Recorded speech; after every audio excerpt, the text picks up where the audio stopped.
बहुत समय पहले की बात है। किसी दूर देश में एक बेहद खूबसूरत मल्लिका रहती थी। उसका चेहरा गुलाब की तरह खिला हुआ था और आंखें सितारों सी चमकती थी। लेकिन उसकी सबसे बड़ी खूबसूरती उसके घने, लंबे और रेशमी बालों में थी। ये बाल इतने लंबे थे कि मल्लिका के पैरों को छूते थे। राजा को अपनी मल्लिका के बालों से बहुत प्यार था। वो हर दिन उसके लिए सुंदर सुंदर रत्न और तरह तरह के फूल भेजा करता था, ताकि मल्लिका उन्हें अपने बालों में गूंथ सके। महल के छोटे बड़े हर कोई मल्लिका के बालों की तारीफ करता था और कहते थे कि अगर इन बालों को कुछ भी हो गया तो बड़ा अनर्थ हो जाएगा। एक सुबह मल्लिका महल की खिड़की के पास बैठी अपना काम कर रही थी। तभी उसकी नजर एक बड़े और बदसूरत हरे परिंदे पर पड़ी। वो परिंदा कुछ देर खिड़की के पास मंडराता रहा और फिर सामने वाले पेड़ पर बैठकर मल्लिका को घूरने लगा। मल्लिका ने जैसे ही उसकी तरफ से नजर हटाई, वो बोल उठा। परिंदा कहने लगा, नमस्ते मल्लिका, तुम्हारे बाल तो बहुत लंबे हैं, लेकिन थोड़े बाल मुझे दे दो, मैं उनसे अपने घोंसले में बिछाऊंगा। मल्लिका को यह सुनकर बड़ा गुस्सा आया। उसने सोचा, ये कैसा बदतमीज परिंदा है। मेरे खूबसूरत बाल, जो दुनिया की सबसे कीमती चीज है, इसे अपने गंदे घोंसले में रखने के लिए दे दूं? वो गुस्से से चीखी, कभी नहीं, मेरे बाल बहुत खूबसूरत हैं और मैं उन्हें दुनिया की किसी भी चीज से ज्यादा प्यार करती हूं। क्या तुम नहीं जानते कि मैं मल्लिका हूं? परिंदा बोला, मेरा काम तो चल ही जाएगा। मल्लिका, तुम्हारे लिए यही अच्छा है कि थोड़े से बाल मुझे दे दो। मल्लिका गुस्से से चिल्लाई, नहीं, कभी नहीं। हरे परिंदे ने कुछ और नहीं कहा। वो पेड़ के चारों तरफ चक्कर काटने लगा और धीमी आवाज में गाने लगा। पतझड़ जब आएगी, मल्लिका के बाल खाएगी। बरसात जब लाएगी, मल्लिका बाल न पाएगी। जब यह गीत खत्म हुआ तो परिंदे ने एक जोर की चीख मारी और मल्लिका को हैरान और डरा हुआ छोड़कर उड़ गया। गर्मियां खत्म हो गई और सर्दियां आने वाली थी। हवा के तेज झोंके चलने लगे और पेड़ों के कुछ पत्ते झड़कर जमीन पर आ गिरे।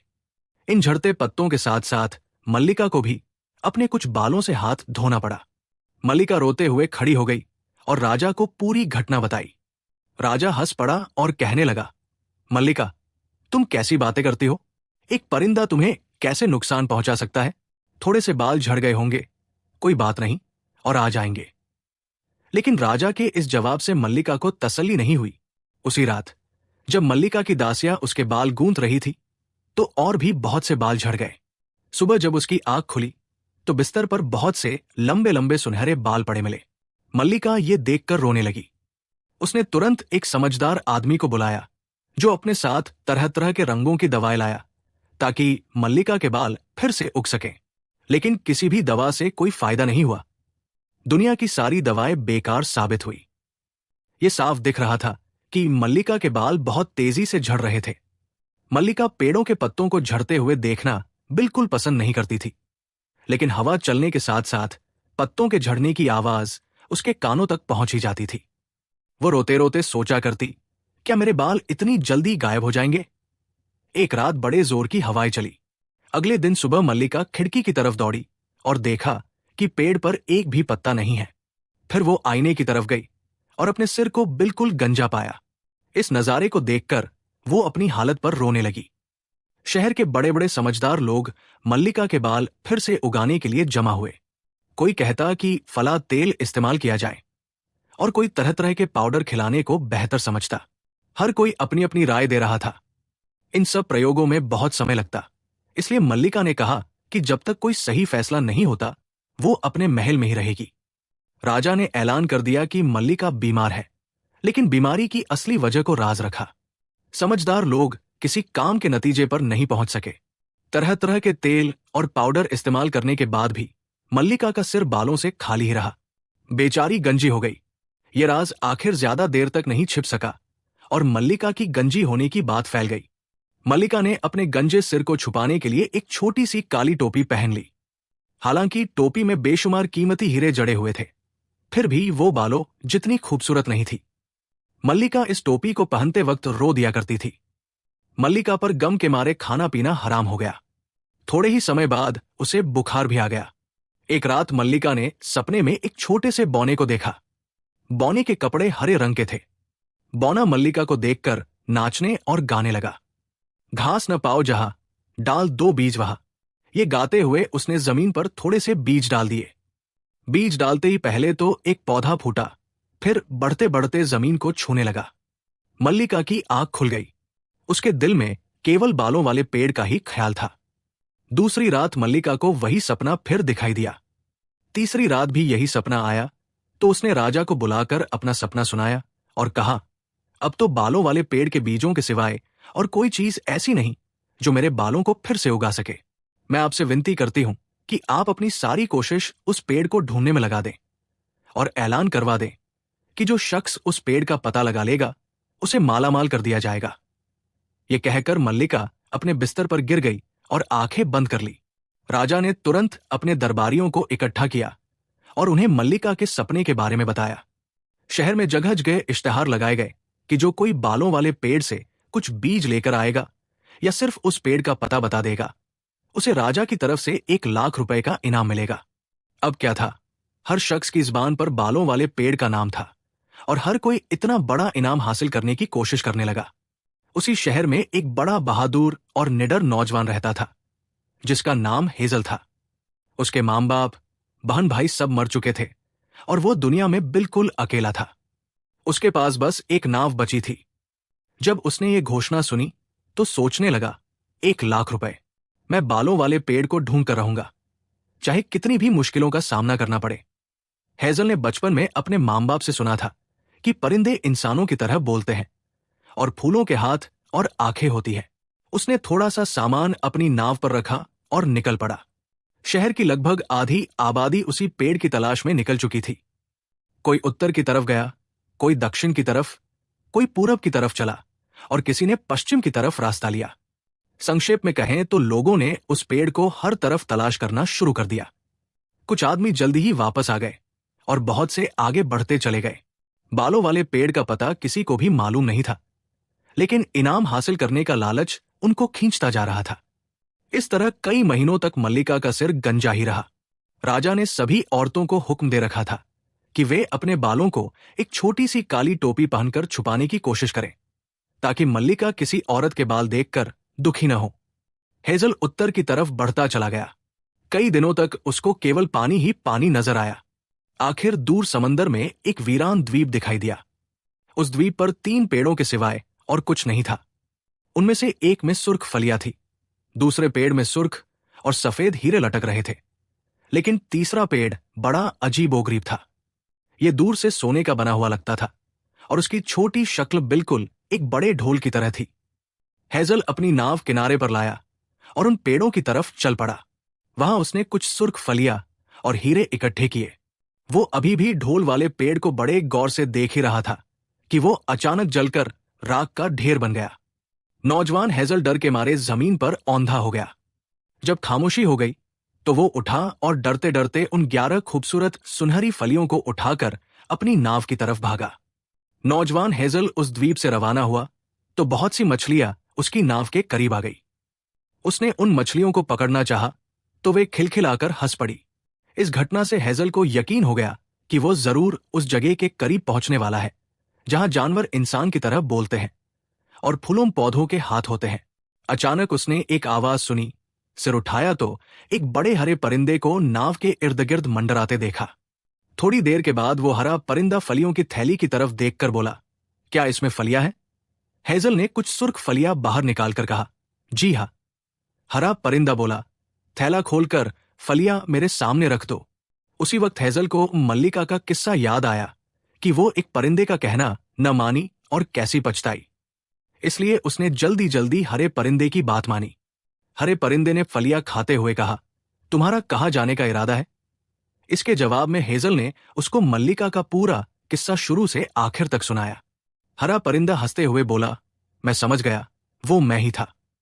फिर उसने कहा, अच्छा, जरा सी फलियां और निकालो। हेजल ने और कई फलियां देकर राजा का हुक्म सुनाया और यह भी बताया कि वो बालों वाले पेड़ की तलाश में घर से निकला है। हरा परिंदा कहने लगा, उस पेड़ को ढूंढने के लिए भरोसे पर ही रही तो शायद तमाम उम्र अपने बाल हासिल न कर सकेगी। अब वो ये सोचती होगी, अफसोस, मैंने हरे परिंदे की बात क्यों न मानी। उन दोनों के बीच बातचीत खत्म होते ही हरे परिंदे की नजर नाव में पड़ी हुई सुनहरी फलियों पर पड़ी। वो चीख कर उनकी तरफ बढ़ा, लेकिन हेजल ने एकदम उनको उठा लिया। हरा परिंदा चीख कर बोला, ये क्या है? जल्दी बताओ, ये कहां से लाया? हेजल ने सुनहरी फलियों को मजबूती से पकड़ा और कहा, ये मैंने ढोल वाले सुनहरे पेड़ से हासिल की है। ये सुनकर हरे परिंदे ने हल्की सी आह भरी और सुनहरी फलियों को घूरने लगा। वो कहने लगा, 2000 साल के बाद आएंगे। अफसोस इनके निकलते वक्त मैं वहां मौजूद न था। दुनिया में कहीं भी इनसे अच्छी फलियों वाला पेड़ नहीं है। हेजल समझ गया कि इस घटना से हरे परिंदे को बहुत दुख पहुंचा है। उसने कहा, ये फलियां मैंने हासिल की हैं और अब मैं इनका मालिक हूं। तुम्ही ने मल्लिका को उसके बालों से महरूम किया है। अब अगर ये बता दो कि मल्लिका के बाल फिर से कैसे उगेंगे, तो एक सुनहरी फली तुम्हें मिल जाएगी। उसने जान लिया कि हरे परिंदे को सुनहरी फलियों की सख्त जरूरत है और वो जरूर वापस आएगा। हेजल अपनी नाव में रहा। अगले दिन सुबह उसने दूर आसमान में काली लकीर देखी। उसने हरे परिंदे को देखा, लेकिन जुबान से कुछ नहीं कहा। आखिर हरा परिंदा खुद ही बोला, अगर कल वाली शर्त को नहीं भूले हो तो मैं तुमको बालों वाले पेड़ का पता बता सकता हूं। हेजल ने थैले में से सुनहरी फली निकाली और कहने लगा, पहले उस पेड़ का पता बताओ, बाद में ये फली तुम्हें मिल जाएगी। हेजल ने हरे परिंदे को फली दे दी और कहने लगा, इसकी क्या वजह है कि लोग वहां जाकर वापस क्यों नहीं आए? हरा परिंदा उससे फली लेकर कहने लगा, बालों वाले पेड़ का पता मैंने बता दिया। अब इसकी वजह जाकर खुद मालूम कर लो कि लोग वहां से वापस क्यों नहीं आते। हेजल कुछ देर सोचने के बाद कहने लगा, अगर तुम मुझे वहां से सही सलामत वापस आने का रास्ता बता दो तो ये 6 सुनहरी फलियां वापसी के वक्त तुम्हें और मिल जाएंगी, वरना मैं अभी तुम्हारी गर्दन मरोड़ डालूंगा। हरा परिंदा हंसते हुए कहने लगा, तुम मुझको नहीं मार सकते, चाहे कुछ भी कर लो। अगर तुम्हारे पास ये सुनहरी जरवल फलियां न होती तो तुम्हारा अभी तक नामो निशान भी न रहता। ठीक है, जो तुम चाहते हो, लेकिन मुझसे पक्का वादा करो कि वापसी के वक्त 6 फलियां जरूर दोगे। उसने कहा, वहां सभी जानवर और परिंदे इंसानों की तरह बोलते हैं, लेकिन उनसे बात हरगिज मत करना। यह भी याद रहे कि वहां फूलों के हाथ भी होते हैं।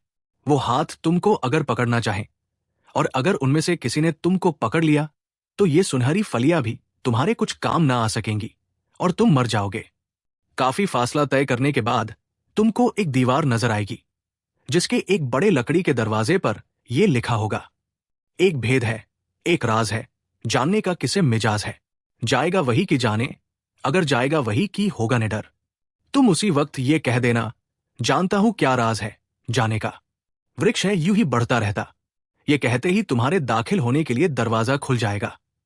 उसी जगह के अंदर बालों वाला पेड़ खड़ा है, तुम वहां क्या पाओगे ये मैं बताना नहीं चाहता। इतना कहकर हरा परिंदा वहां से उड़ गया। हेजल उसे उड़ता हुआ देखता रह गया। उसने अपनी नाव को किनारे पर ले जाकर बांध दिया और खुद उत्तर की तरफ चल पड़ा। यह बड़ा खूबसूरत द्वीप था। पहले तो कोई अजीब घटना नहीं हुई। जब उसने काफी रास्ता तय कर लिया तो खूबसूरत फूलों की कतारें नजर आई। हेजल खड़ा हो गया। अचानक करीब के फूल में से 2 सफेद खूबसूरत हाथ बाहर निकले और हेजल को मजबूती से पकड़कर अपनी तरफ खींचने लगे। उसी वक्त दूसरे फूलों के हाथ भी ऐसे ही बाहर निकलने शुरू हुए। बड़े फूलों में से खूबसूरत औरतों के चेहरे नजर आए। हेजल को लगा कि ये उसे सख्त खींचातानी में मार न डाले। उसने अपनी जेब में से कुछ हरे हीरे निकाले और फूलों के करीब ले जाकर चिल्लाया, छोड़ दो। फूलों ने अब भी उसको नहीं छोड़ा। तब वो फिर चिल्लाया और कहने लगा, अगर तुमने मुझको न छोड़ा तो ये हीरे तुमसे बहुत दूर फेंक दूंगा और तुम हासिल न कर सकोगे। अब उस फूल ने अपनी पकड़ ढीली कर दी और उसको छोड़ दिया। हेजल थककर जमीन पर गिरा और कुछ हीरे उन बढ़े हुए हाथों की तरफ फेंक कर दौड़ने लगा। वो थककर चूर हो गया और सुस्ताने के लिए एक बड़े पत्थर पर बैठ गया। पत्थर पर बैठे ही उसकी नजर घास पर पड़ी तो देखा कि बेशुमार छोटे छोटे हाथ हवा में हिल रहे हैं। अचानक एक भेड़िया वहां आया और कहने लगा, हे हेजल, तुम मुझको नाहक मारते हो, मैं कोई नुकसान न पहुंचाऊंगा। तुम यहां कैसे आए? जब से मैं यहां आया हूं मैंने किसी इंसान की शक्ल तक नहीं देखी। हेजल भेड़िए को इतनी साफ जुबान में बोलते देखकर बड़ा हैरान हुआ और कहने लगा, मैं पेड़ की तलाश में निकला हूं। बताओ तुम कौन हो? मैंने आज तक किसी भेड़िए को इंसान की बोली बोलते नहीं देखा। भेड़िया कहने लगा, मैं भेड़िया नहीं, मेरा नाम ताराविना है। मुझको एक परी ने औरत की शक्ल से भेड़िए की शक्ल में बदल डाला। तुम ये बताओ कि तुम जिंदा यहां कैसे पहुंच गए और बालों वाले पेड़ की तुम्हें क्या जरूरत है? उन फलियों ने तुमको उन खतरों से भी बचा लिया जिनसे तुम वाकिफ नहीं थे। तुम कैसे इंसान हो जो इतनी दूर तक पहुंच गए? मैं तुम्हें देखकर बहुत खुश हुई। ये कहते ही भेड़िया रोने लगा। हेजल ने कहा, ताराविना, मैं तुम्हारी किस तरह मदद कर सकता हूं? भेड़िया खुश होकर बोला, मेरी मदद बालों वाले पेड़ के चारों तरफ कुछ ऊंचे ऊंचे सुनहरे पौधे उगे हुए हैं, उनमें से एक पौधा तोड़ना। अब तुम्हारे सफर का वक्त है, मैं तुम्हारे साथ नहीं जा सकती। जरवल फलियों को बहुत हिफाजत से रखना, क्योंकि ये फलियां तुम्हें हर मुसीबत से बचाएंगी। मैं यहां पर तुम्हारा इंतजार करूंगा। हेजल चलता गया। आखिर रास्ता तंग हो गया और पहाड़ियां हर तरफ ऊंची होनी शुरू हो गई, यहां तक कि आपस में मिल गई और रास्ते में अंधेरा छा गया। हर तरफ एक खामोशी छाई हुई थी और दूर से पानी बहने की आवाज आ रही थी। चलते चलते वो ऐसी जगह पहुंच गया जहां पहाड़ियां उसके सामने आ गई। उन पहाड़ियों में एक छोटा सा दरवाजा नजर आया। वो दरवाजे से खुला और अंधेरे में बढ़ता चला गया और थोड़ी देर के बाद एक बहुत ही ऊंची दीवार सामने आ गई। उस दीवार की चोटी नजर न आती थी। दीवार में एक बड़ा सा दरवाजा लगा हुआ था जिस पर लिखा था, एक भेद है, एक राज है, जानने का किसे मिजाज है, जाएगा वही कि जाने, अगर जाएगा वही कि होगा निडर। हेजल को हरे परिंदे की बात याद आ गई। बस उसने दरवाजे के सामने खड़े होकर कहा, जानता हूं क्या राज है जाने का, वृक्ष है यूं ही बढ़ता रहता। ये कहते ही दरवाजा एकदम खुल गया और हेजल अंदर दाखिल हो गया। यहां हेजल के सामने खुला मैदान था। उसकी आंखें रोशनी से चौंधी आने लगी, क्योंकि वो बहुत देर तक अंधेरे में रह चुका था। यहां हर तरफ हरा रंग फैला हुआ था। हेजल के मुंह से खुशी के मारे एक चीख निकल गई, क्योंकि उसका सफर कामयाब रहा। उस पेड़ पर पत्तों के बजाय नर्म नर्म पंख लगे हुए थे। हेजल को बालों वाला पेड़ साफ दिखाई नहीं दे रहा था, क्योंकि जगह काफी चौड़ी थी, लेकिन यह साफ जाहिर था कि द्वीप छोटे छोटे पौधों से घिरा हुआ है। वो नदी के किनारे बैठकर उसको पार करने की तरकीब सोचने लगा। बैठे बैठे उसने जरवल फली निकाली और उसको देखने लगा। उसी वक्त पानी में से एक आवाज आई। एक सुनहरी बत्तख नदी में से बाहर निकली।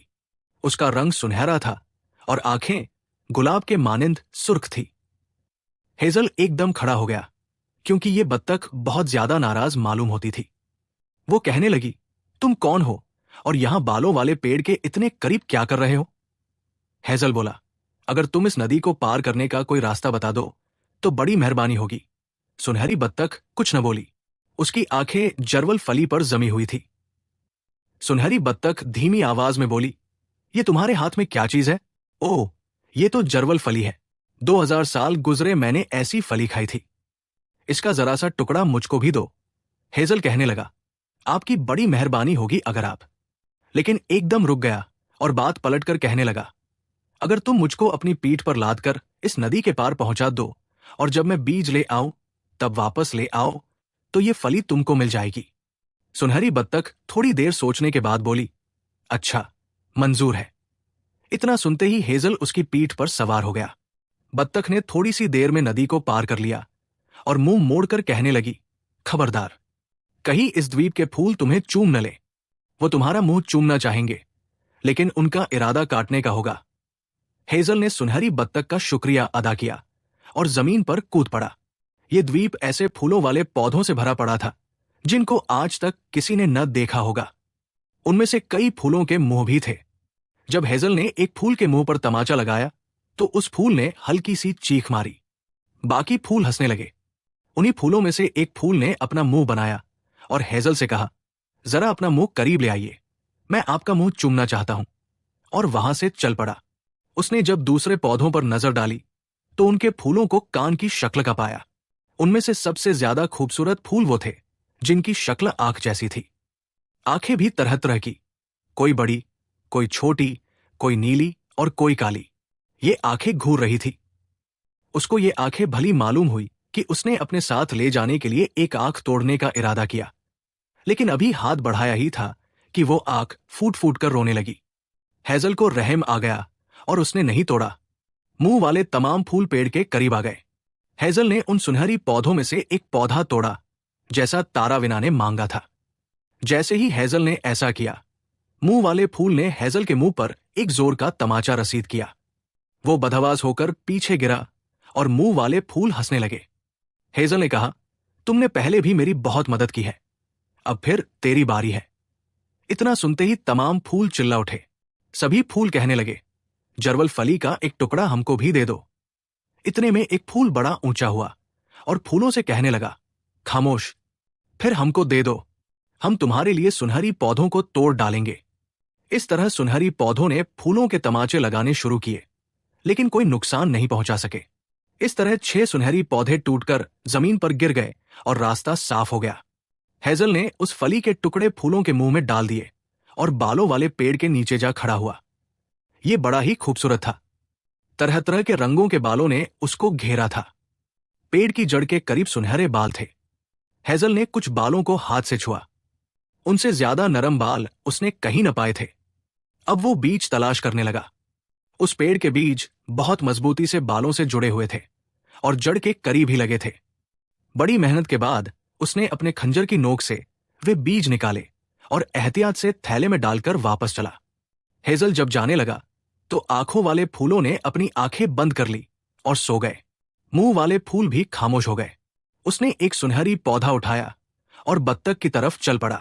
जब वो बत्तख पर सवार होकर दूसरे किनारे पर पहुंचा तो बत्तख कहने लगी, अब तुम मुझे जरवल फली दे दो, और हां, याद रखना, जितनी जल्दी हो सके इस द्वीप से रवाना हो जाओ।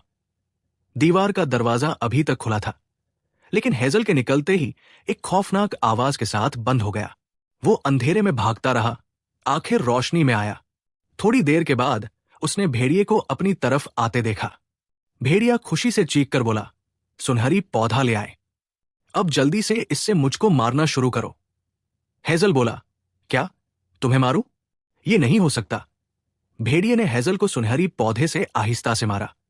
भेड़िया चीख कर बोला, जोर से, खूब जोर से मारो। हेजल का दिल न माना। तब भेड़िया उसकी तरफ पलटा और कहने लगा, अगर तुमने मुझको इस पौधे से खूब जोर से न मारा तो तुम्हें खा जाऊंगा। अब हेजल ने खूब जोर जोर से मारना शुरू किया, यहां तक कि खून निकल आया। हेजल थकान के मारे पौधे को जमीन पर फेंकने वाला ही था कि भेड़िए की खाल जमीन पर गिर गई और उसके सामने एक बहुत खूबसूरत औरत खड़ी नजर आई। हेजल ने ऐसी खूबसूरत औरत कभी न देखी थी।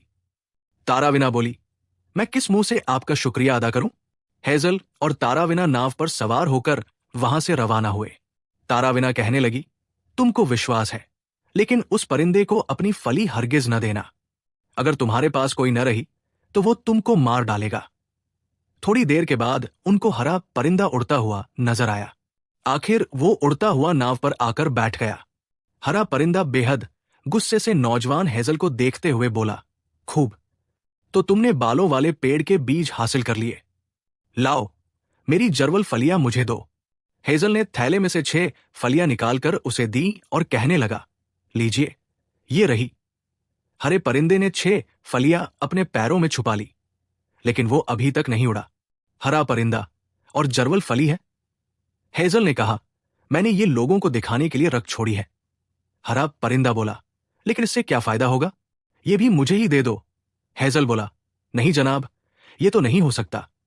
हरा परिंदा कहने लगा, मेरे 7 बच्चे हैं और तुमने मुझको सिर्फ 6 फलियां दी है। अगर एक और दे दोगे तो मेरा छोटा बच्चा भी खा लेगा। यह सुनकर हेजल के दिल में रहम आ गया। वो अपनी फली भी उसको देने लगा, लेकिन ताराविना ने उसको रोक दिया और हरे परिंदे से कहा, इस फली को मत मांगो, ये तुमको नहीं मिल सकती। तुम झूठ बोलते हो। मैं खूब जानती हूं कि तुम्हारा एक भी बच्चा नहीं।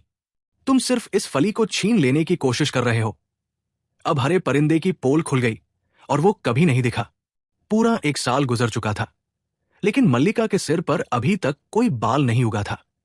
राजा ने बालों वाले पेड़ को ढूंढने की बहुत कोशिश की। राजा के आदमियों ने दुनिया का कोना कोना छान मारा और बहुत से अजीब-ओ-गरीब पौधे ले गए, लेकिन किसी को भी बालों वाले पेड़ का पता न चल सका। मल्लिका कई महीनों तक बीमार पड़ी रही। आखिर उसने राजा को बुलवा भेजा और उससे कहा, अब मैं अपने आप को उम्र भर के लिए किसी कमरे में बंद कर लूंगी। अगर तुम ऐसा नहीं चाहते हो तो देश की तमाम औरतों के बाल काट दिए जाने का हुक्म दे दो, ताकि वे भी मेरे जैसी गंजी हो जाएं। राजा हैरान था कि क्या करे, लेकिन उसको मल्लिका से बहुत मोहब्बत थी। इसलिए पूरे देश में राजा का यह हुक्म सुना दिया गया कि तमाम औरतों के बाल काटे जाएंगे। एक दिन तय कर दिया गया और एक बड़े मैदान में उनको जमा होने का हुक्म मिला। राजा के नौकर अभी तक तरह तरह के पौधे ला रहे थे, लेकिन वे सब बेकार साबित हुए और बालों के काटे जाने की तारीख आ पहुंची। शहर में जगह जगह झंडे दिखाई देने लगे और हर औरत काले लिबास में नजर आने लगी। उस दिन सुबह सवेरे से मैदान में औरतें जमा होनी शुरू हो गई। जब पूरा मैदान भर गया तो राजा और मल्लिका तशरीफ लाए। राजा के गुलाम ने तमाम औरतों की लिस्ट तैयार की और बाल काटने के लिए पहला नाम पुकारा। ये नाम एक बहुत खूबसूरत राजकुमारी का था, जिसका चेहरा गम के मारे मुरझाया हुआ था और बाल कंधों पर बिखरे हुए थे। राजकुमारी अपना नाम सुनकर उठी और मुंह छुपाकर रोने लगी। अब उसके बालों के बचने की कोई उम्मीद न थी। शाहीन आई, राजकुमारी के बाल काटने वाला ही था कि एक चीख सुनाई दी, ठहरो। सभी की नजरें आने वाले आदमी पर जमी। हेजल भीड़ को चीरता हुआ उस जगह के करीब पहुंचा और चीख कर बोला, ठहर जाओ, मैंने दर्द के बीज हासिल कर लिए हैं। यह सुनते ही मल्लिका के मुंह से खुशी की चीख निकल गई।